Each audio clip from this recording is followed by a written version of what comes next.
Magandang araw po. Narito na po ang magiging lagay ng panahon ngayong araw ng Huwebes, February 1, 2024.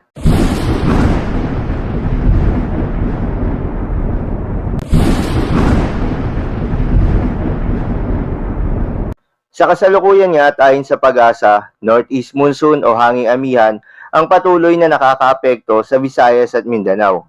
Samantala, itong trough or extension nitong low pressure area na nasa labas ng ating Philippine Area of Responsibility ay patuloy namang nakakaapekto sa Mindanao.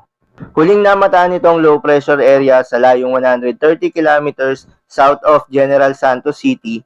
Ayon sa Pag-asa ay mababa naman yung tsansa nitong low pressure area na maging bagyo in the next 24 to 48 hours. Ngunit ayon rin sa Pag-asa, itong low pressure area ay sobrang lapit na sa ating power line, kaya hindi inaalis ngayon ang posibilidad na pumasok ito ng ating Philippine Area of Responsibility.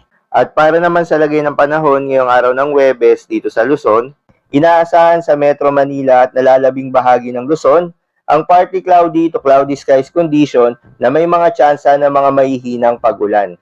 Para naman sa lagay ng panahon sa Visayas at Mindanao, patuloy pa rin yung epekto nitong trough or extension nitong low pressure area, kaya asahan na magdadala ito ng mga pag-ulan sa Mindanao area, Central Visayas at sa may Southern Leyte.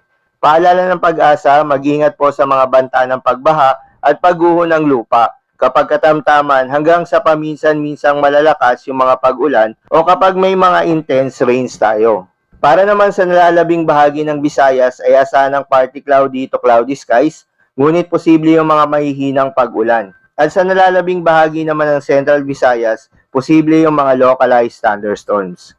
Para naman sa lagay ng mga dagat baybayin, ayon sa Pag-asa ay meron pa ring nakataas na gale warning sa mga seaboards ng eastern seaboards ng Southern Luzon, eastern seaboards ng Visayas at eastern seaboards ng Mindanao.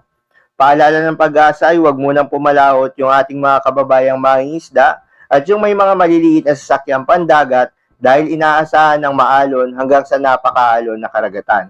So yun lamang po para sa lagay ng panahon ngayong araw ng Huwebes. Keep safe everyone.